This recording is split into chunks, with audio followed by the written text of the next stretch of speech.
Hello and welcome to this Unisensor Microsensor lecture. My name is Lars Hauer Larsen and I am CSO here at Unisens and responsible for production and development of Unisens microsensors. I will in this lecture give you some information about how our Amperometric microsensors work. For more information about the specific sensor, please find the relevant web lecture on our website. So it is the basic principles that apply to all Unisens Amperometric microsensors I will elaborate on in this lecture. The lecture will cover the following topics: design, function of the different parts, the electrochemistry, the signal control, the effect of polarization, linearity and concentration range. Does a sensor measure concentration or partial pressure? The response time control, temperature influence, specificity and interferences, stirring sensitivity or flow dependence, and at last something about the spatial resolution. The signal from amperometric microsensors rely on oxidation or reduction of the analyte. Unisens amperometric microsensors are complete electrochemical cells which are shielded from the measuring environment with a tip membrane which is permeable to the analyte. Because oxidation or reduction of the analyte is the detection principle, the signal is the number of electrons that runs from or to the working electrode, where the redox process takes place, to or from a reference electrode, thus a current. Therefore, these sensors must be used with an amperometer, and as the current is very small, in the picoampere range, a high quality amperometer is necessary for amplifying such tiny current. Here you see the different components which are assembled to a working amperometric microsensor. From the left you see the glass casing, the working electrode, the guard electrode wire, the reference wire, a syringe with electrolyte, and to the right an assembled microsensor shown before mounting cables and connectors. Here is a couple of photos that demonstrate the assembling of a working electrode and a glass casing under a microscope. The exact position of the working electrode relative to the membrane is extremely important for the microsensor performance. Therefore, the sensors are assembled under a microscope. I will now present the different parts of Unisens amperometric microsensors and explain their functions. Casing. The casing is the pen-shaped glass casing which is tapered to have a desired shape of a microsensor. We are often asked why we use such fragile material as glass for the microsensor casing. It has several reasons, and in fact glass is the only material which is possible to use. Glass is surprisingly sturdy and flexible compared to other materials down at the same diameter. The glass can be cut to the desired diameter by use of a sharp diamond knife down to a few microns. It is possible to shape glass tubes to a tapered design by use of flames and heating loops. Such tapered designs give the tip an excellent sturdiness when inserting it into your sample. With use of heating loops, we can strengthen the tip and enhancing the sensor performance by thickening the glass wall, allowing only a tiny opening for the membrane. Such tip shaping is only possible with glass. The only membrane material which have a sufficiently high permeability to gases to be used for a microsensor tip membrane is silicon. Silicon binds perfectly to glass surfaces, so the electrochemistry inside the membrane is completely protected by this barrier, still allowing the analyte to diffuse freely through it. And most importantly, glass is transparent, so we can position the membrane and electrodes correctly by use of a microscope. The microdesign determines the performance of the sensor, so it is very important that we can control the positions on a micrometer scale. The membranes in our amperometric microsensors is made of a silicon elastomer. The function of the membrane is to make a barrier between the electrochemistry inside the microsensor and the sample. Only uncharged volatile compounds like gases diffuse through the membrane, thus ions, polar and non-volatile molecules do not penetrate the silicon membrane. The working electrode reduces or oxidizes the analyte by taking or giving electrons from or to the reference electrode. The working electrode has typically a very small area and a diameter which is about the same as the membrane diameter. It consists of a platinum wire which is etched down to a few micrometer in diameter. The platinum wire is covered by a layer of glass with high electrical resistance in order to shield it from the electrolyte and other sensor components. The glass cover is removed from the outer few micrometers of the platinum wire by an etching process, thereby enabling electrode deposition of the desired working electrode metal. The working electrode surface lowers the activation energy for reducing or oxidizing the analyte, and the material which most efficiently do this is chosen. Not only the type of metal but also the surface structure is important in order to optimize the catalytic properties of the working electrodes. The reference is placed in the top of the microsensor, about 10 to 15 centimeters away from the working electrode. But for sake of illustrating the principles, it is included in the schematic drawing of the tip. The reference electrode has two functions. It must be able to deliver or receive electrons from the redox process taking place at the surface of the working electrode, and it must be able to keep a stable half-cell potential over time. Therefore, the half-cell potential of the reference electrode must not be influenced by the current generated by the working electrode redox process. Due to the very small current generated, this is possible without the use of a counter electrode, which is normally used in larger amperometric sensors. For sensors which reduce the analyte, a silver wire is typically used which deliver electrons by oxidizing elemental silver to silver ions, for example in an oxygen sensor. For sensors which oxidizes the analyte, the reference electrode typically reduces a substance in the electrolyte, for example in H2S microsensor. The guard electrode is used in sensors where dissolved substances in the electrolyte might react on the working electrode surface, if not removed. This could result in an unwanted baseline current, which in addition could be drifting. Therefore, a guard electrode is placed in the tip of the microsensor behind the working electrode, which reduces or oxidizes substances dissolved in the electrolyte, which would otherwise react on the working electrode surface. The surface area of a guard is orders of magnitudes larger than the working electrode, and it is polarized with the same voltage as the working electrode and uses the same reference as the working electrode. The electrolyte fills up the entire microsensor cavity and ensures electrical connection between the electrodes. The electrolyte ions balance the charges in the system, which enables the possibility of a constant current flow between the electrodes. The composition of the electrolyte is different among the Unisense Amperometric microsensors. The solvent is water with an optimized pH for some sensors, but for many it's an organic solvent.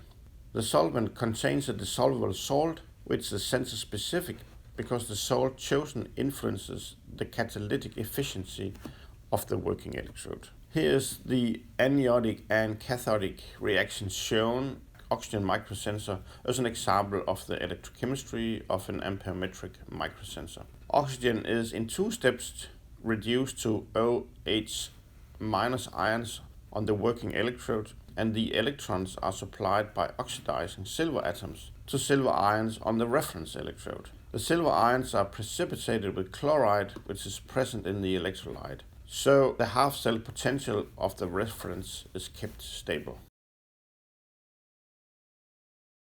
So what controls the flux of analyte into the sensor and thereby the signal from the amperometric microsensor? The flux of analyte is based on diffusion along a concentration gradient. This is illustrated here where two separated containers with water is connected via a cylinder which is filled with silicon. The cylinder to the left is bubbled with air and the cylinder to the right is bubbled with nitrogen gas.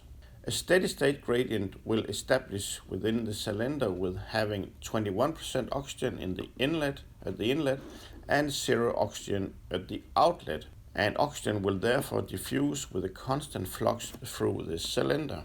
The concentration gradient is demonstrated here in this coordinate system, and the flux through the cylinder can be quantified with this equation, which contains 3 factors which influences the flux. The steepness of the gradient is defined by the concentration difference and the diffusion distance. Doubling the distance will result in the half the flux, and doubling the oxygen concentration in the compartment will result in doubling the flux. The concentration difference linearly influences the flux. If the diffusion area is increased, the flux is as well. Doubling the area of the cylinder doubles the flux. At last, the permeability of the polymer also controls the flux. The permeability combines the diffusion coefficient and the solubility of the analyte within the polymer. The permeability is therefore specific for a given substance which diffuses along the gradient. The more soluble and the faster it diffuses, the higher the flux will be. The tip membrane of an amperometric microsensor can be compared to the cylinder from before. The tip is here schematically placed in a coordinate system, and the interface between the membrane and the exterior containing the analyte is position 0. The concentration of the analyte to be measured is illustrated on the y-axis. A substance outside the sensor tip, which can be dissolved in the tip membrane, will diffuse into the sensor tip and reach the working electrode. The analyte will be consumed by the working electrode, and thus a steady state gradient will establish, resulting in a constant current if the analyte is present. The gradients are illustrated by the red lines. I have made them straight. In reality, they are not completely straight because the membrane is not completely cylindrical, but for the sake of simplicity, the gradients are drawn straight. Changes in analyte concentration at the membrane/exterior interface linearly reflects the steepness of the gradient and thereby the flux. Because the microsensors are handmade and the use of glass as casing material, we can vary the opening and thereby the membrane diameter. A 10 times increase of the tip membrane diameter results in a 100 times larger area, which again increases the analyte flux into the working electrode with a factor of 100, everything else equal. This will naturally increase the sensitivity of the sensor, but have negative consequences on the sensor applicability due to the high analyte consumption rate. This will be discussed later. Therefore, most of our amperometric sensors have the same membrane diameter regardless of the tip size. Here are 2 drawings of amperometric microsensor tips with different tip diameters. The membranes are more or less of the same diameter and the internal design the same, whereas the glass wall thickness is very different. A key process step in the production of Unisense amperometric microsensors is therefore to collapse and cut the glass so the opening to house the membrane is the same regardless of the tip size, and thereby enhancing the robustness of the sensor tip and membrane without compromising the performance. The membrane analyte permeability is directly influencing the current generated at a given analyte concentration. Silicon is the only possible membrane material which has sufficiently gas permeability to be used in microsensors, allowing a sufficiently high influx of the analyte and to get a detectable signal generation. We can, however, modify the silicon membrane permeability to optimize the microsensor applicability and performance, which I will later explain is a great advantage for some sensors. The flux of analyte from the sample to the working electrode is directly proportional to the gradient length, which is defined as the distance from the sample liquid or gas to the working electrode, everything else equal. Therefore, a shorter membrane gives a higher analyte flux, everything else equal. The polarization of the working electrode enables, together with the catalytic properties of the working electrode, the oxidation or reduction of the analyte in question to generate a small current. The polarization is applied and adjusted by the unison amplifier. Here is an illustration of the current running between a reference and a working electrode for an amperometric sensor at increasing polarization voltages. It could be both negative or positive polarization, depending on the analyte in question. This curve shows the current from an amperometric microsensor with the analyte present at the tip, and this is the corresponding curve without the analyte present. The current increases with polarization when the analyte is present due to increasing efficiency of the working electrode to reduce or oxidize the influxing analyte. At a given polarization, the signal plateaus, and within a certain polarization span, the current does not change, indicating an efficient reduction or oxidation of the analyte at the working electrode. This span of polarizations are thus the range of useful polarizations. The baseline, or the zero current, is the current generated by the sensor without any analyte present. Typically, a low current is generated even if there are no analytes present in the media. This is due to unspecific processes taking place on the working electrode. The higher the applied polarization is, the higher the baseline typically is. Therefore, sensors for analytes, which are difficult to reduce or oxidize, will typically have higher rate of unspecific reactions on the working electrode. This baseline current does not change much with increased polarization and stay close to zero. At a given polarization, the current starts to increase with increased polarization because the working electrode starts to catalyze reactions involving the electrolyte constituents. This demonstrates the limitations of the applied polarization voltage when using aqueous electrolyte for the microsensors because water is split on most metals at relatively low applied polarizations. The use of an organic solvent, for example propylene carbonate, enables the possibility of applying a high voltage on the working electrode because this solvent is not readily oxidized or reduced on the working electrode. These baseline curves as a function of the polarization illustrate that when using an organic electrolyte solvent, the span of possible useful polarizations is wider. The sensors for analytes with high redox activation energies will therefore normally utilize an organic electrolyte solvent. For a given unison amperometric microsensor, the current generated by the microsensor is directly proportional to the concentration of analyte. The analyte diffuses along a partial pressure gradient from the sample to the working electrode. The length of the gradient must not change with changing analyte concentrations to have a linear response characteristic. This implies that the analyte must react instantaneously and complete on the working electrode. For some sensors, the redox reaction capacity on a given area of the working electrode can be overcome, resulting in a non-linear response because the gradient length increases. This is illustrated here where increases in analyte concentration do not change the position of zero analyte when the concentrations are low, but at a given concentration increase, this position changes and thus the gradient steepness does not follow the concentration increase anymore. This threshold concentration determines the linear range of the sensors, and it varies among the sensor types and actual design. The calibration curve for a sensor which linearity is limited to a certain range reflects the change in gradient length. The first analyte increases result in a linear increase in signal, whereas the concentration increase above the threshold concentration does not give a linear response. Measurements should preferably be done within the linear range of the sensors. By adjusting the opening diameter and choosing a silicon with optimal analyte permeability, the range can be varied and thus custom made. Here is an illustration of a standard sensor.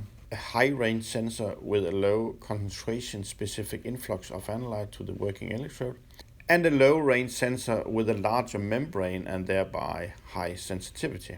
The range for a specific sensor is given on Unisen's website, associated with possible customizations.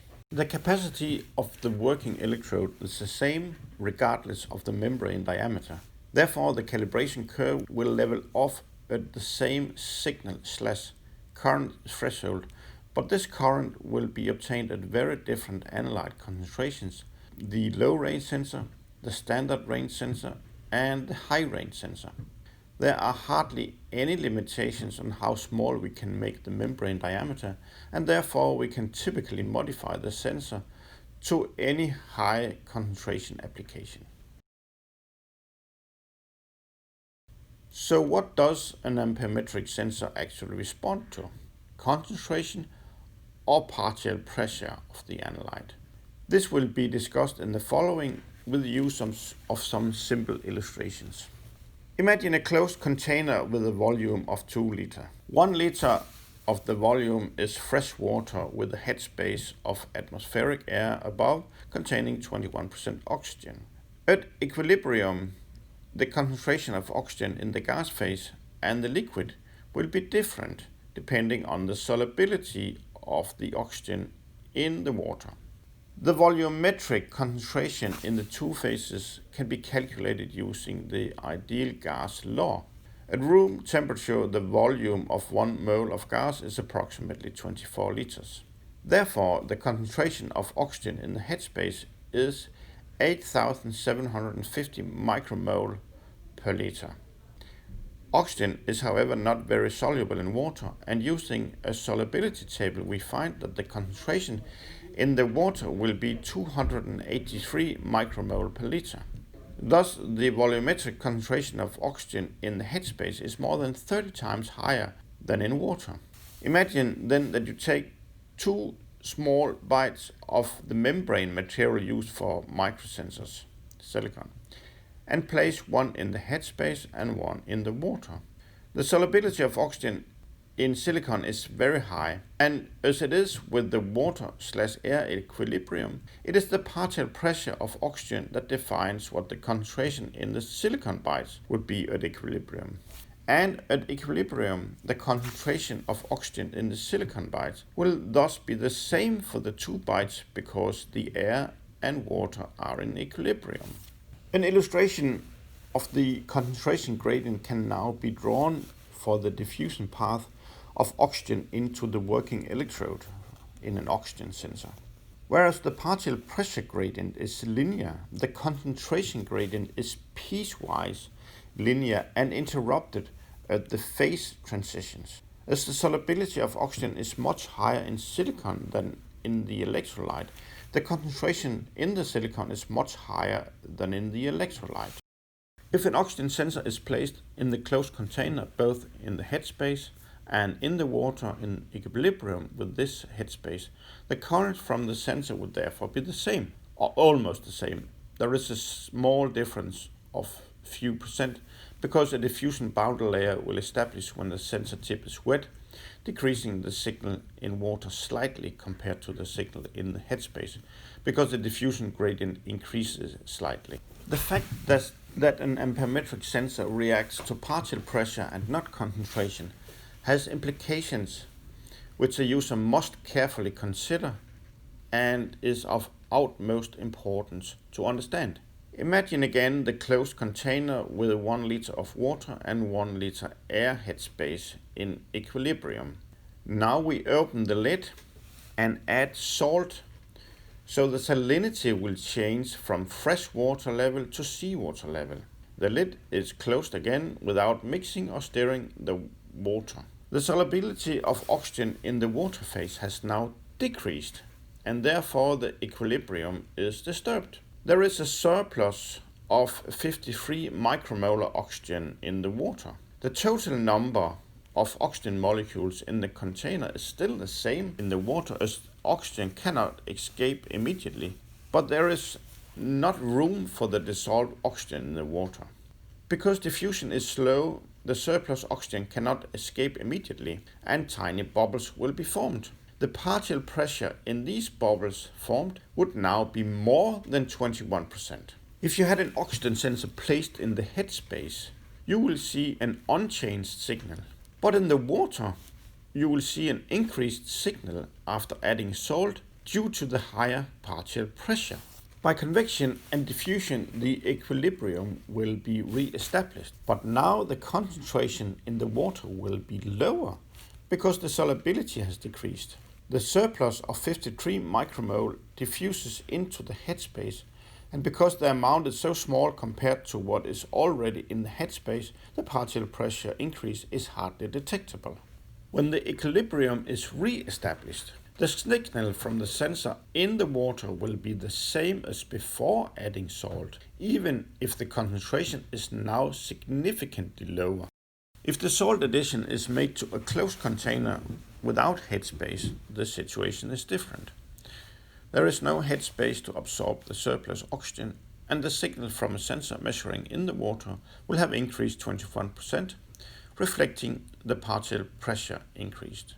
Oxygen is, as mentioned, not very soluble in water. What if we made the same experiment with a more soluble analyte like nitrous oxide? Again, we consider a closed container with 1 liter of fresh water and 1 liter headspace.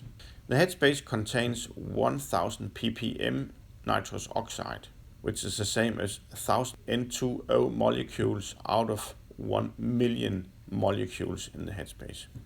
We calculate the molar concentration in the headspace using ideal gas law as before and get 41 micromoles per liter headspace. The equilibrium concentration in the water is now calculated using the solubility table for nitrous oxide in water. It can be found in Unison sensor manuals. The concentration at 20 degrees Celsius will be 28 micromoles per liter. So the headspace concentration is only 1.5 times higher than the concentration in the water phase. We use the nitrous oxide microsensor to measure in the two phases, and as before we get more or less the same signal as expected because the partial pressure equilibrium. Now we make the same experiment with addition of salt to the water phase as we did before. The solubility in water decreases with increasing salinities as it did for oxygen, and a state of non-equilibrium is the result, with a surplus of 5 micromoles nitrous oxide in the water phase. Again, we measure the difference with a nitrous oxide microsensor. In the headspace, the signal is the same as before addition of salt, whereas the signal in the water has now increased 21%. The surplus of 5 micromole nitrous oxide will slowly diffuse into the headspace, and by use of Henry's laws and a colleague who is a physicist, a new equilibrium concentration can be calculated. Partial pressure of nitrous oxide in the headspace has gone up with more than 8% because the surplus of 5 micromole is a substantial amount compared to 41 micromoles present before the salt addition. Therefore, the signal from a nitrous oxide sensor in both phases will have gone up with 8%. If the salt addition is made to a closed container without headspace, the situation is comparable to what we saw for the less soluble oxygen. There is no headspace to absorb the surplus nitrous oxide, and the signal from a sensor measuring in the water will have increased 21%. The fact that amperometric sensors respond to partial pressure and not concentration makes it easier to measure small concentrations of dissolved gas with low solubility compared to a gas with a high solubility. Consider, for example, oxygen and hydrogen sulfide dissolved in 2 different closed containers with a headspace. Oxygen is 100 times less soluble than hydrogen sulfide in water, and thus at 100 micromolar of the dissolved gases, the equilibrium partial pressure is 100 times higher for oxygen.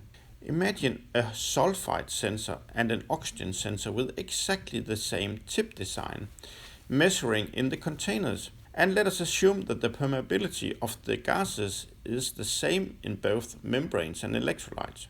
At the same dissolved concentration, the flux of H2S or sulfide into the sensor is 100 times less than oxygen.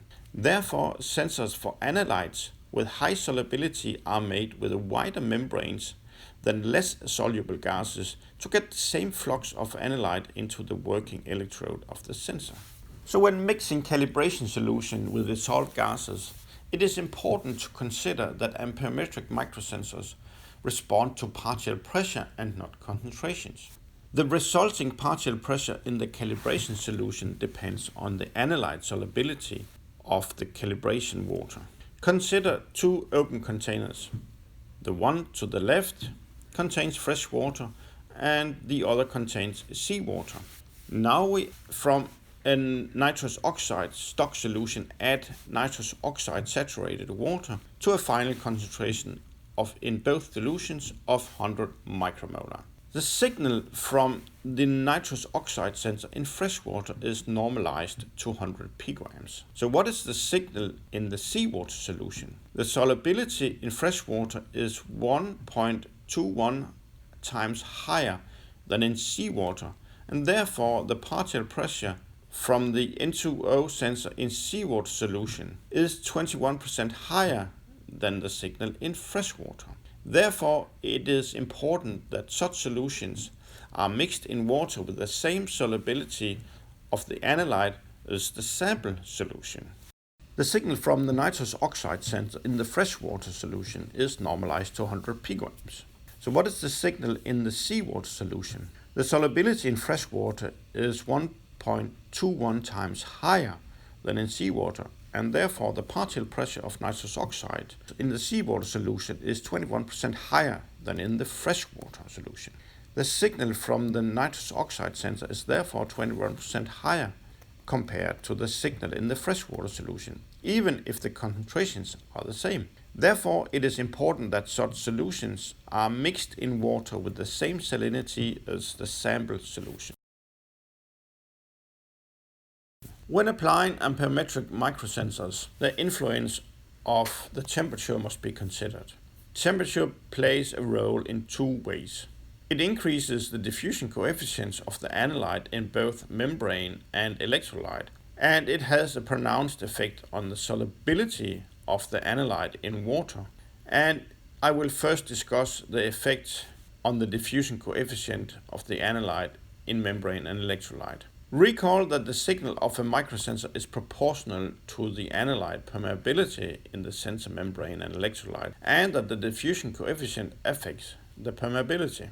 Unfortunately, this temperature influence on the permeability is not the same for the sensors, even for sensors of the same type and tip size, and it is therefore not so simple to compensate for temperature changes. This has to do with the handmade nature of the sensors and that their analyte diffusion coefficients are affected differently in the membrane and the electrolyte. And as we cannot make the sensors in a total reproducible way, the combined temperature coefficient will differ from sensor to sensor. Here is shown two sensors which generate the same current at a given analyte partial pressure.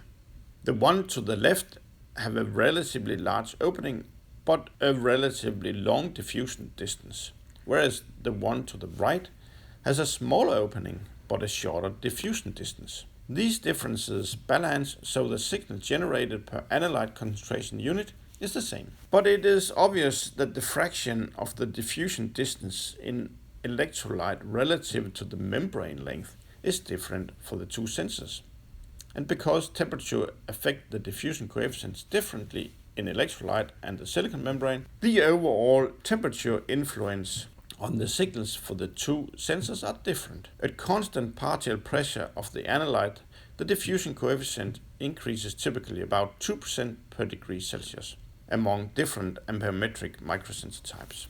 We have made detailed studies of the temperature coefficient for our amperometric microsensors and found that within a temperature span of plus minus 3 degrees Celsius, the sensors can with a good approximation be temperature compensated using a common coefficient for the sensor type in question.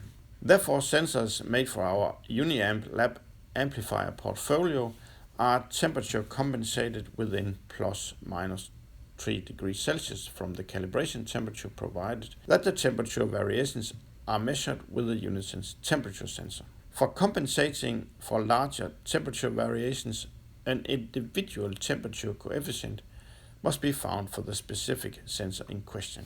Consider this experiment where an oxygen sensor is placed in an open container. The bubbling of atmospheric air into the water ensures a constant partial pressure while the temperature increases due to the heat source. The sensor signal is normalized to 100 picoamps at 0 degrees Celsius, and the gray line shows a typically 2% temperature coefficient increase. Please notice also that the solubility decreases a lot with temperature. The orange line, so the concentration in the water has decreased from more than 500 micromoles per liter to about 200 micromoles per liter, although the signal has increased. If the container instead was closed and the concentration therefore is fixed at 400 micromoles per liter and the container was heated up, the signal increases a lot more with temperature, because that in addition to the increased permeability in the sensor membrane and electrolyte, the partial pressure increases as well. Thus, the combination of these two temperature effects makes the signal increase much more pronounced in the closed container, illustrated by the blue line. Both effects must be considered when calibrating a sensor for a dissolved gas. Imagine that you were about to calibrate a sensor for a dissolved gas. It could be a nitrous oxide sensor, for example. Nitrous oxide is added to 2 different beakers with water to a concentration of, for example, 100 micromolar. The water in one of the beakers is 10 degrees C warmer than the other. What would the expected difference in signals be from the sensor? For this sensor, we assume that the diffusion coefficient increases with 1.5% per degree, and we expect therefore a 16% higher signal in the hot calibration solution compared to the cooler. But in fact, the signal increase is much higher than what could be explained by increasing diffusion coefficients within the sensor tip. This is due to the fact that the solubility is about 25% lower in the warm water compared to the cold, and thus the resulting partial pressure of the dissolved gas is 25% higher in the warm water. The consequence is that the overall signal increase is 41%. The changes in solubility with temperature needs to be a part of an automatic temperature compensation, and therefore algorithms which compensate for this are part of the temperature compensation possible for sensors used with our UniAmp lab amplifier portfolio. Temperature have a pronounced effect on the rate of non-analyte redox reactions on the working electrode. Here the temperature influence on the baseline is illustrated. Sensors with aqueous electrolyte start to become difficult to calibrate and apply at temperatures above 50 degrees Celsius and impossible to use above 70 degrees Celsius. Due to the lowered gas solubility in the electrolyte, bubbles will start to form and disconnect the working electrode from the reference electrode. Sensors with organic electrolytes works better at higher temperatures, but as water vapor to some extent diffuse through the tip membrane, water splitting reaction becomes also a problem for organic electrolyte-based sensors at high temperatures.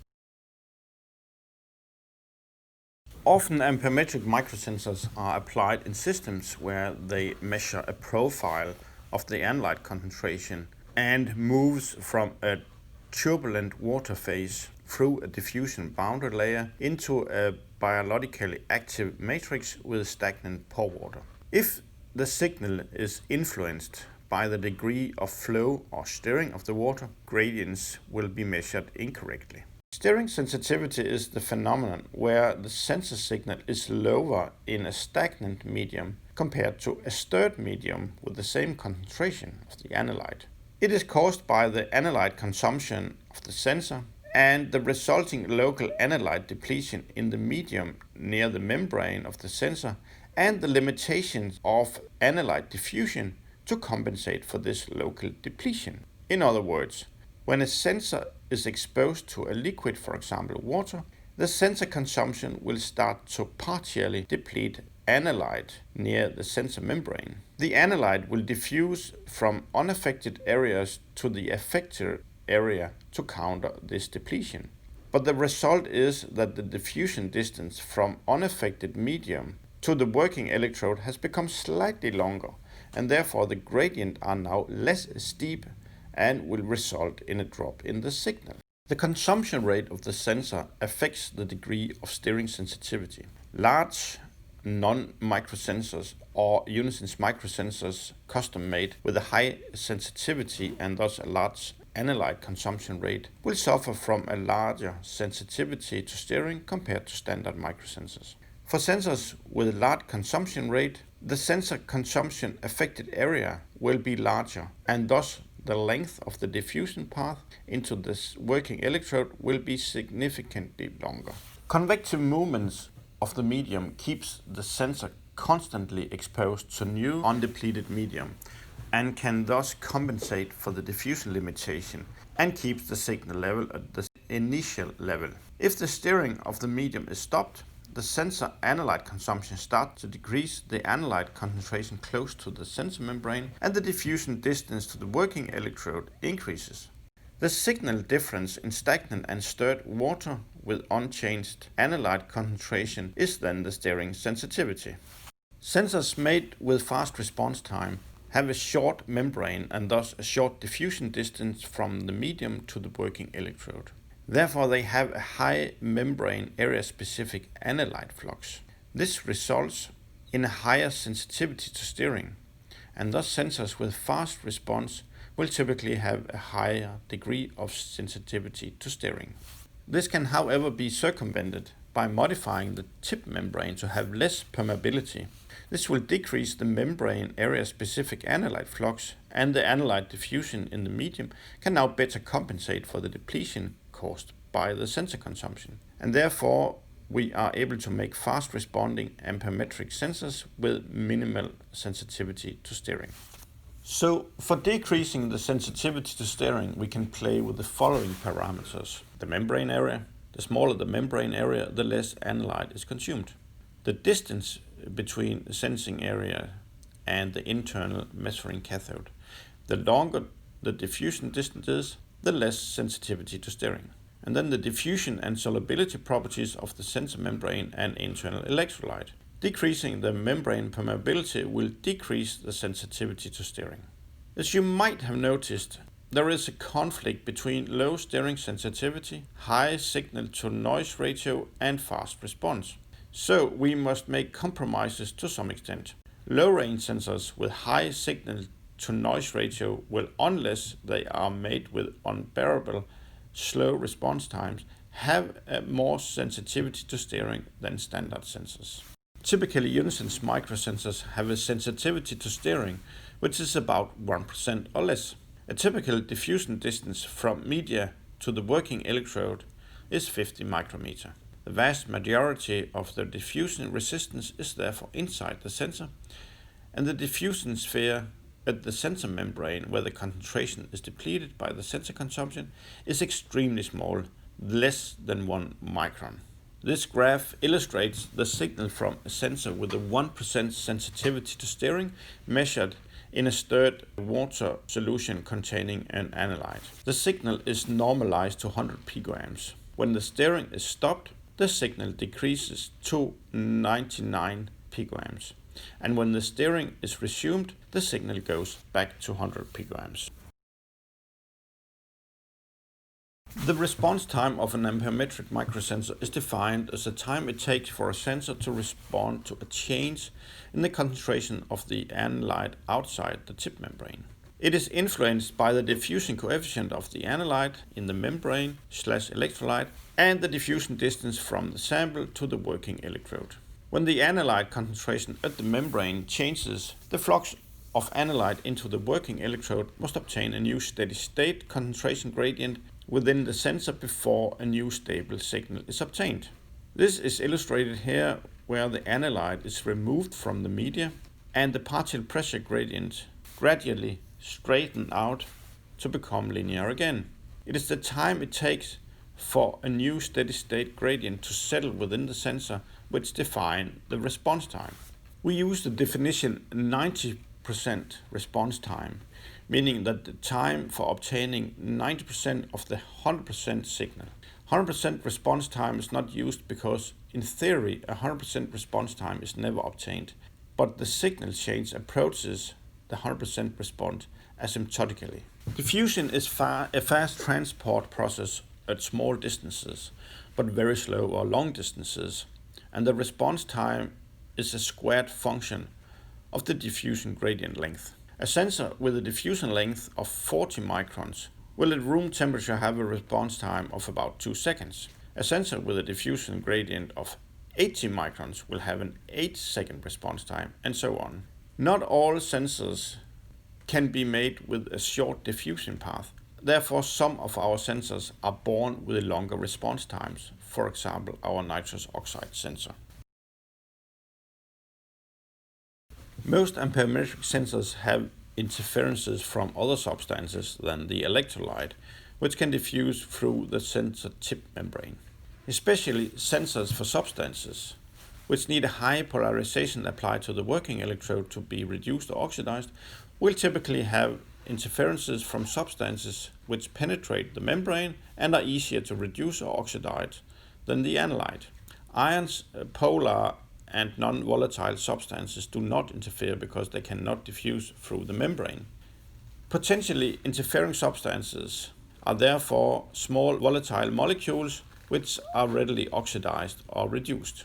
These curves illustrate the signal as a function of applied polarization for the analyte and two different potential interfering substances. The optimal applied polarization for analyte detection will result in interference from substance 1, but not for substance 2. We have optimized the sensitivity of the analyte over possible interferences in order to lower interference from other substances as much as possible. Interfering substances which are known to us will be presented on our website. It is, however, not possible for us to test all possible interfering candidates. Therefore, there might be others than those mentioned on our website.